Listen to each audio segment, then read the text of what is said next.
अस्सलामुअलैकुम मेरे प्यारे students, welcome to your favourite channel learn biology with ma'am next door. तो बच्चों, ये है हमारा लेक्चर नंबर 12।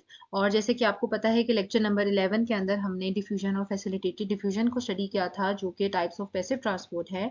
और as I have promised you कि नेक्स्ट वीडियो में हम ऑस्मोसिस और वाटर पोटेंशियल को स्टडी करेंगे। तो चलो बच्चों, अब हम इस वीडियो लेक्चर में स्टार्ट करेंगे कि ऑस्मोसिस क्या होता है, वाटर पोटेंशियल क्या होता है, और ऑस्मोसिस का क्या इफेक्ट होता है प्लांट या एनिमल सेल्स के ऊपर। और थोड़ा सा ब्रीफ इंट्रोडक्शन आपको एक्टिव ट्रांसपोर्ट का भी मैं इसमें लाजमी दूंगी।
ठीक है। अच्छा बच्चों, जैसे कि हम लेक्चर 11 से एक छोटी सी रिवीजन कर लो कि जैसे मैंने आपको बताया था कि डिफ्यूजन क्या होता है। It's a spontaneous movement of molecules. ठीक है। और एक हायर कंसंट्रेशन से लोअर कंसंट्रेशन में मूवमेंट होती है मॉलिक्यूल्स की। स्पॉन्टेनियस का मतलब आप अगर लेक्चर नंबर 11 खोलोगे तो वहां से भी आपको समझ आ जाएगा। और वैसे स्पॉन्टेनियस का मतलब होता है खुद ब खुद होना, विदाउट एनी एनर्जी। ठीक है। मॉलिक्यूल्स जो हैं वो कोई एनर्जी यूज नहीं करते हैं, वो खुद ब खुद मूव करते हैं डिफ्यूजन में। ठीक है। Until an equilibrium of concentration is reach, जैसे कि आप इस वीडियो के अंदर देख रहे हो कि यहाँ पर हायर कंसंट्रेशन है, यहाँ पर लो कंसंट्रेशन है, तो मॉलिक्यूल्स मूव कर रहे हैं तब तक जब तक इक्विलिब्रियम रीच नहीं हो जाता। तो ये एक सिंपल डिफ्यूजन का कॉन्सेप्ट है। ठीक है।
अच्छा, अब आ जाओ ऑस्मोसिस पे। ऑस्मोसिस क्या है बच्चों? कोई बहुत बड़ा कॉन्सेप्ट नहीं है। ऑस्मोसिस क्या होता है? It's a passive diffusion of water.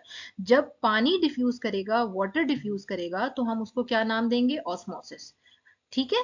और तो इसलिए ऑस्मोसिस क्या है? It is simply the passive movement of water molecules from an area of higher water concentration to an area of lower water concentration through a selectively permeable membrane. अब यहाँ diagram में देखो, ये डाइल्यूट सोल्यूशन है। यहाँ पर water के ढेर सारे मॉलिक्यूल्स हैं, ये ब्लू कलर में देखो, ठीक है। यहाँ पर कंसंट्रेटेड सोल्यूशन वाली साइड पे, यहाँ पर राइट साइड के ऊपर वाटर मॉलिक्यूल्स बहुत कम है। ये कंसंट्रेटेड सोल्यूशन है क्योंकि यहाँ पर सोल्यूट की कंसंट्रेशन ज्यादा है। तो क्या हो गया ऑस्मोसिस का? ये देखो यहाँ पर नीचे देखो, हाई वाटर कंसंट्रेशन से मॉलिक्यूल्स कहाँ मूव कर रहे हैं? लो वाटर कंसंट्रेशन की तरफ। या मैं इसको ऐसे भी कह सकती हूँ कि वाटर मॉलिक्यूल्स लो सोल्यूट कंसंट्रेशन से हाई सोल्यूट कंसंट्रेशन में मूव करें, एक ही बात है। जब जाहिर बात है बच्चों, इट्स वेरी ऑब्वियस कि जब वाटर की कंसंट्रेशन हाई होगी तो सोल्यूट लो होगा, और जहां पर वाटर लो होगा वहां पर सोल्यूट की कंसंट्रेशन ज्यादा होगी। तो मैं कहूँ कि ऑस्मोसिस जो है वो पैसिव ट्रांसपोर्ट है वाटर की from high water concentration to वो लो वाटर कंसंट्रेशन, या लो सोल्यूट कंसंट्रेशन से हाई सोल्यूट कंसंट्रेशन। तो एक ही बात है, इसमें कंफ्यूज नहीं होना, ठीक है बच्चों। अब जैसे आप इस वीडियो में देखो, ये हाई वाटर कंसंट्रेशन से देखो पानी लो वाटर कंसंट्रेशन की तरफ जा रहा है, और इसके ऑपोजिट देख लो कि लो सोल्यूट कंसंट्रेशन है और वो हाई सोल्यूट कंसंट्रेशन की तरफ जा रही है। ये देखो कैसे वाटर मॉलिक्यूल जो हैं ये हाई सोल्यूट कंसंट्रेशन की तरफ मूव कर रहे हैं। तो डिफ्यूजन को हम दोनों तरह से एक्सप्लेन करते हैं, ठीक है, इसमें कंफ्यूज नहीं होना। अच्छा, अब आ जाओ कि वाटर पोटेंशियल क्या होता है। अच्छा बच्चों, ये बड़ा ना कोई इतना बहुत बड़ा डीप कॉन्सेप्ट नहीं है, सिंपल सी बात है कि यहाँ पर ये देखो, यहाँ पर ये जहाँ मैं टिक लगा रही हूँ, इस पॉइंट को रीड करो। It can be confusing to talk about the concentration of water molecules because the term concentration is normally used to mean the concentration of solute dissolved in water। इसका ये मतलब हुआ कि देखो बच्चों, नॉर्मली जब हम कहते हैं कि कंसंट्रेशन, तो हमारे ज़हन में डायरेक्ट बात आती है कि मैम किसी सॉल्यूट की बात करिए। जैसे मैं कहूँ कि बच्चों ये एक बीकर है और इसके अंदर शुगर की कंसंट्रेशन बताओ, तो आप कहोगे कि 20 मोलर कंसंट्रेशन है, आप कहोगे मैम 30 मोलर कंसंट्रेशन है फॉर द टाइम बिंग। तो इसका मतलब है कि आप शुगर की कंसंट्रेशन मुझे सॉल्यूशन के अंदर बता रहे हो। तो जब भी हम वर्ड कंसंट्रेशन यूज करते हैं तो उसका मतलब होता है कि हम किसी सॉल्यूट की बात करें। अब हमने क्योंकि ऑस्मोसिस को एक्सप्लेन करना है, तो साइंटिस्ट ने कहा, क्या कहा कि बजाय आप कंफ्यूज हो, आप वाटर कंसंट्रेशन की टर्मिनोलॉजी यूज करें। it is much better to use a different term. So instead of saying water potential, we say water concentration, we say water potential। ठीक है। तो जब भी मैं वाटर कंसंट्रेशन की बात करूंगी तो साइंटिस्ट ने कहा कि बजाय आप इसके कि वाटर कंसंट्रेशन कहें, आप वाटर पोटेंशियल कहना शुरू कर दें। ठीक है। तो वाटर पोटेंशियल क्या होता है? सिंपली वाटर कंसंट्रेशन ही होता है, ये एक ही बात है। सिर्फ कंफ्यूजन को अवॉइड करने के लिए हमने उसका क्या नाम रख दिया? Water potential. तो जब भी मैं कहूंगी कि वाटर पोटेंशियल, तो आप लोगों ने समझ जाना है कि मैम क्या कह रही है? Water concentration. ठीक है। तो फॉर एग्जाम्पल अब यहाँ पर देखो, ये हाई वाटर पोटेंशियल है। क्यों? क्योंकि जहां पर वाटर की कंसंट्रेशन, ये देखो डाइल्यूट सोल्यूशन में वाटर के मॉलिक्यूल्स कितने ज्यादा हैं, तो इसका मतलब है कि हाई वाटर पोटेंशियल है। ठीक है। जब वाटर की कंसंट्रेशन हाई होगी तो उसका पोटेंशियल भी हाई होगा, where solute is in low concentration. और वाइस वर्सा, इसके ऑपोजिट, जहां पर सॉल्यूट की कंसंट्रेशन हाई होगी, इसका मतलब है कि यहाँ पर वाटर बहुत कम है, वाटर की कंसंट्रेशन बहुत कम है, या मैं कहूँ कि इस वाली साइड का वाटर पोटेंशियल बहुत लो है। ठीक है। तो वाटर पोटेंशियल आपको समझ आ गया कि हाई वाटर पोटेंशियल का मतलब है हाई वाटर कंसंट्रेशन, और लो वाटर कंसंट्रेशन का मतलब है लो वाटर पोटेंशियल। ठीक है। तो वाटर पोटेंशियल और वाटर कंसंट्रेशन एक ही चीज है। सिर्फ कंफ्यूजन को अवॉइड करने के लिए हम कंसंट्रेशन के सॉल्यूट की अवॉइड करने के लिए हम से वाटर पोटेंशियल कहते हैं। ठीक है। तो वाटर पोटेंशियल की अगर रेस्पेक्टिव से हम अगर ऑस्मोसिस को समझें, उसकी डेफिनेशन को देखें, तो आपने यही डेफिनेशन याद करनी है कि ऑस्मोसिस क्या है? It is the net movement of water molecules from a region of high water potential.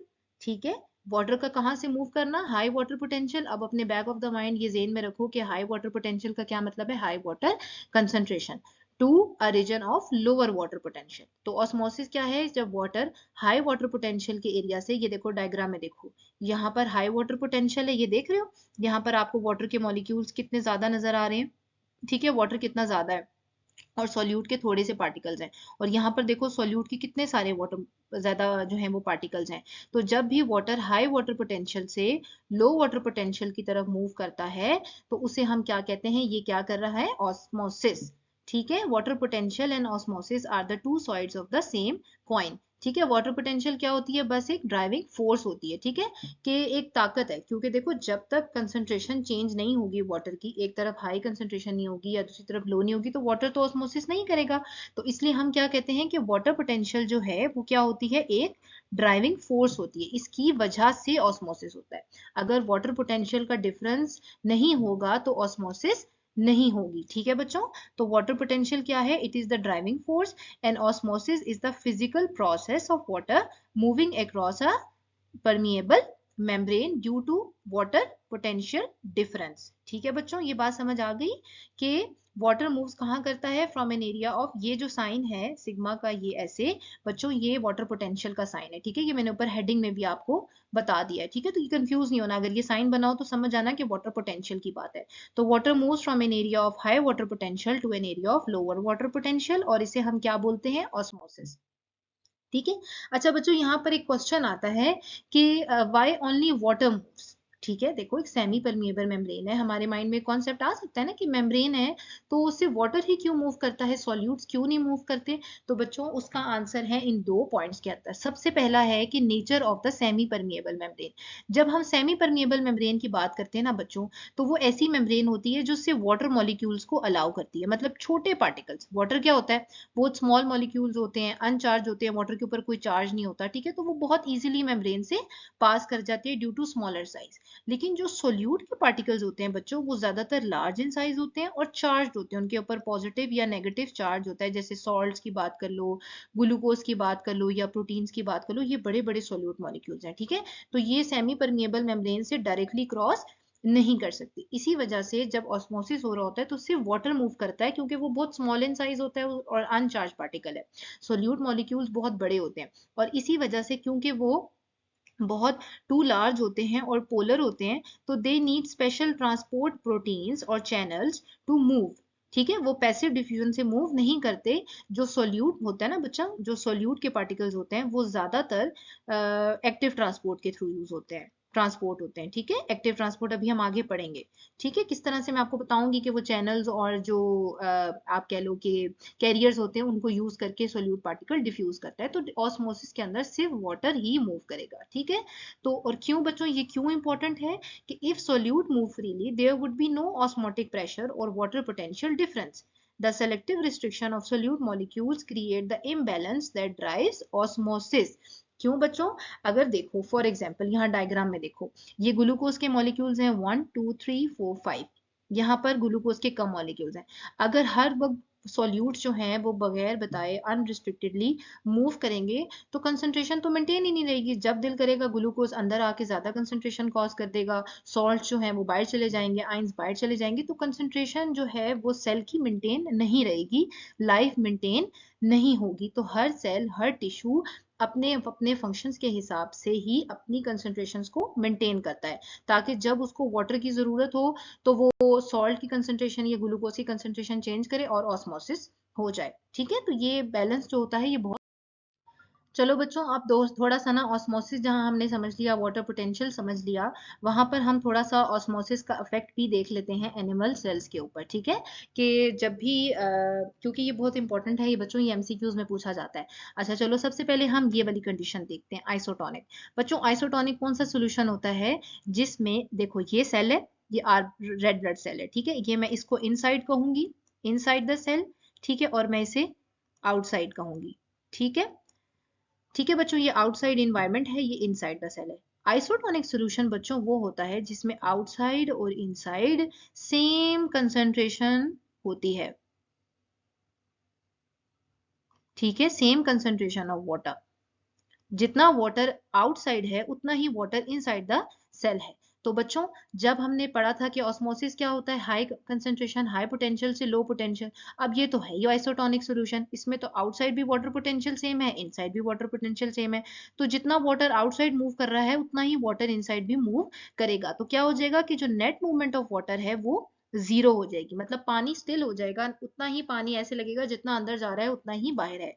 So no affect on cell, cell के ऊपर कोई इफेक्ट नहीं होता जब वो आइसोटोनिक होता है। इसकी दूसरी कंडीशन देखो, अब आ जाओ हाइपोटोनिक के ऊपर।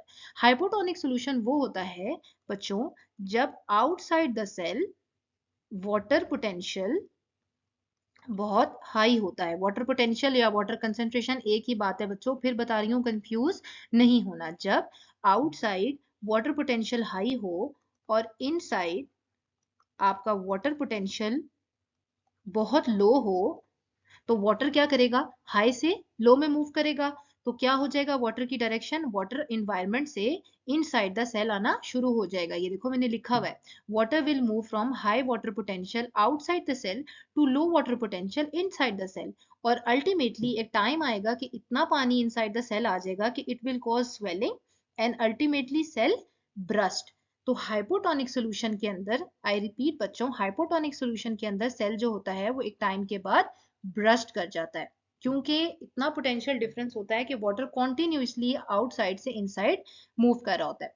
अब तीसरी कंसंट्रेशन की तरफ आ जाओ, हाइपरटोनिक सोल्यूशन के जो आउटसाइड है वहां पर वाटर पोटेंशियल बहुत लो है। ठीक है, वाटर पोटेंशियल बहुत लो है। ये देखो ये ब्राउन कलर के आपको डॉट्स नजर आ रहे हैं, ये बहुत ज्यादा सोल्यूट को रिप्रेजेंट कर रहा है। देखो बाहर इन्वायरमेंट में कितना ज्यादा सोल्यूट है, वाटर की पोटेंशियल बहुत लो है, वाटर की अमाउंट बहुत लो है। और inside inside the cell water potential बहुत हाई है। ठीक है, अंदर वाटर की कंसेंट्रेशन आरबीसीज में बहुत ज्यादा है। तो क्या होगा, जो ही आरबीसी ऐसे इन्वायरमेंट में आएगी जहां वाटर की पोटेंशियल लो है, तो ये देखो मैंने फिर लिखा हुआ है कि water will move from high water potential inside the cell. अब इसके ऑपोजिट होगा, हाइपोटोनिक में पानी अंदर आ रहा था क्योंकि पानी की कंसेंट्रेशन बाहर ज्यादा थी, सेल के अंदर कम थी। लेकिन जो हाइपरटोनिक है इस तरफ 3 नंबर पे, सेल की कंसेंट्रेशन, वाटर की कंसेंट्रेशन सेल के अंदर ज्यादा है, तो वाटर सारे का सारा सेल से बाहर चला जाएगा। ये एरो देख रहे हो, सारा पानी बाहर चला गया। तो सेल को क्या हो जाएगा, सेल कॉज सेल श्रिंकेज, तो सेल श्रिंक कर जाएगा। तो याद रखना है बच्चों कि हाइपरटोनिक में सेल जो है वो क्या होता है, श्रिवल्ड, श्रिवल्ड सेल होता है या श्रिंक्ड सेल होता है। और हाइपोटोनिक में स्वोलन सेल होता है या सेल बर्स्ट कर जाता है। आई होप कि आपको ऑस्मोसिस का इफेक्ट, इसको हम ऑस्मो रेगुलेशन भी कहते हैं, ठीक है, ये आपको समझ आ गई होगी कि वाटर के जब डिफरेंट 3 तरह के डिफरेंट सॉल्यूशंस होते हैं तो किस तरह से बिहेव करता है सेल, एनिमल सेल। ठीक है बच्चों, अब इसी तरह अगर हम प्लांट सेल के ऊपर देख लेते हैं, हमने एनिमल सेल के अंदर हमने देख लिया कि ऑस्मोसिस का क्या इफेक्ट है। अब हम प्लांट सेल में देख लेते हैं। तो ये देखो बच्चों, ये अगर मैं बात करूं कि आइसोटोनिक सॉल्यूशन हो, ये वाला देखो, बीच वाला देखो, ये नंबर 1। अगर मैं आइसोटोनिक की बात करूं, जितना पानी अंदर जा रहा है उतना पानी ही बाहर आ रहा है, तो नेट मूवमेंट क्या है, जीरो है। तो सेल क्या रहेगा, फ्लैसिड रहेगा, cell remains flaccid and normal condition में रहेगा। इसके कंपैरेटिवली अगर मैं हाइपोटोनिक की बात करूं, तो water will move from high solute potential जो कि आउटसाइड है to low and cell will become turgid. अच्छा बच्चों, जैसे हमने एनिमल सेल में देखा था ना कि सेल ब्रश कर जाता है, प्लांट सेल्स में जब हाइपोटोनिक सोल्यूशन आता है तो सेल ब्रस्ट नहीं करता। क्यों नहीं करता बच्चों, क्योंकि उसके पास सेल वॉल होती है। हमें ये डिफरेंस पता है ना कि एनिमल सेल्स में सेल वॉल नहीं होती, प्लांट सेल्स में सेल वॉल होती है। तो सेल वॉल की वजह से सेल जो है वो ब्रस्ट नहीं करता, बल्कि वो क्या हो जाता है, टर्जिड हो जाता है। क्या हो जाता है बच्चों, टर्जिड, मतलब बहुत स्ट्रॉन्ग हो जाता है, बड़ा मजबूत सी किस्म का हो जाता है। ठीक है, तो हाइपोटोनिक सोल्यूशन में जो प्लांट सेल्स हैं वो टर्जिड हो जाते हैं, लेकिन एनिमल सेल्स जो हैं वो ब्रस्ट कर जाते हैं। इसके ऑपोजिट अगर आप हाइपरटोनिक सोल्यूशन में देखोगे, तो सेल का वाटर जो है वो सारा आउटसाइड मूव कर देगा। ठीक है, and it will cause plasmolysis, plasmolysis हो जाएगी, सेल पूरे का पूरा श्रिंक नहीं करेगा, सिर्फ साइटोप्लाज्म श्रिंक करेगा। ये बहुत इंपॉर्टेंट डिफरेंस है बच्चों। यहाँ पर मैं आपको एक दफा फिर बता दूं कि अगर मैं बात करती हूं एनिमल सेल्स की, तो ये देखो हाइपरटोनिक में क्या होगा, हाइपरटोनिक में क्या होता है बच्चों, सेल पूरे का पूरा सेल श्रिंक कर जाता है। ठीक है, लेकिन अगर मैं प्लांट सेल्स की बात करूं, तो प्लांट सेल्स जो हैं वो हाइपरटोनिक सॉल्यूशन के अंदर सेल ठीक रहता है, सिर्फ उसका साइटोप्लाज्म श्रिंक कर जाता है। ठीक है बच्चों, सेल श्रिंक नहीं करेगा, सिर्फ साइटोप्लाज्म श्रिंक करेगा और उसे हम क्या बोलेंगे, प्लाज्मोलाइज्ड सेल। लेकिन अगर मैं हाइपोटोनिक की बात करूं, तो हाइपोटोनिक में जब मैं एनिमल सेल की बात करी हूँ तो वो क्या हो जाएगा, ब्रस्ट कर जाएगा, फट जाता है सेल, ठीक है। लेकिन अगर वही प्लांट सेल होगा तो वो क्या हो जाएगा, टर्जिड। आई होप कि आपको ये डिफरेंस समझ आ गया है, ठीक है। इसको अगर नहीं समझ आता, वीडियो को 3 मिनट पीछे करो और दोबारा से इस चीज को समझो, ठीक है। ये बहुत इंपॉर्टेंट पॉइंट है। तो ये एक डायग्राम है, समरी है, effect of osmosis in growth plants and animal cells. ये मैंने आपके लिए पोस्ट की है ताकि आप लोग इसका स्क्रीनशॉट ले लो, कि एक समरी सी पोस्ट कर दी है कि देखो, जब हाइपरटोनिक सॉल्यूशन होगा तो सेल जो है, एनिमल सेल जो है वो क्या नाम है, श्रिंक कर जाएगा। जब आइसोटोनिक होगा तो नॉर्मल ही रहेगा, और हाइपोटोनिक में हमेशा ब्रस्ट कर जाता है सेल, ठीक है ना। ये एक समरी है। इसी वजह से जो ह्यूमन बॉडी है उसकी जो कंसेंट्रेशन है एनवायरनमेंट की और सेल की, वो हमेशा आइसोटोनिक ही रहती है। और इसके कंपैरेटिव अगर आप प्लांट्स में देखो तो वो हाइपरटोनिक में प्लाज्मोलाइज्ड हो जाते हैं। ये बड़ा इंपॉर्टेंट एमसीक्यूज है, पूछा जाता है पेपर के अंदर, कि जब प्लांट सेल जो है वो हाइपरटोनिक कंडीशंस में होता है तो वो क्या होता है, प्लाज्मोलाइज्ड होता है, फ्लैसिड होता है, या टर्जिड होता है। तो हाइपरटोनिक में टर्जिड, हाइपरटोनिक में प्लाज्मोलाइज्ड, और आइसोटोनिक में फ्लैसिड।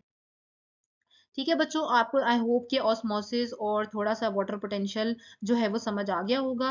तो यहाँ पर एक रिवीजन हो जाएगी कि पैसिव ट्रांसपोर्ट कौन सा ट्रांसपोर्ट होता है, जो विदाउट एनर्जी होता है। ये देखो, जैसे हम पीछे पढ़ चुके हैं, डिफ्यूजन पढ़ चुके हैं, फैसिलिटेटेड डिफ्यूजन पढ़ चुके हैं, ऑस्मोसिस पढ़ चुके हैं। उसके ऑपोजिट जो एक्टिव ट्रांसपोर्ट होता है, इट यूजेस एनर्जी। जब भी किसी मॉलिक्यूल ने एक्टिवली ट्रांसपोर्ट होना होता है तो वो एनर्जी यूज करता है in the form of ATP. ठीक है, तो अब हम इसे नेक्स्ट लेक्चर के अंदर पढ़ेंगे कि एक्टिव ट्रांसपोर्ट क्या होता है।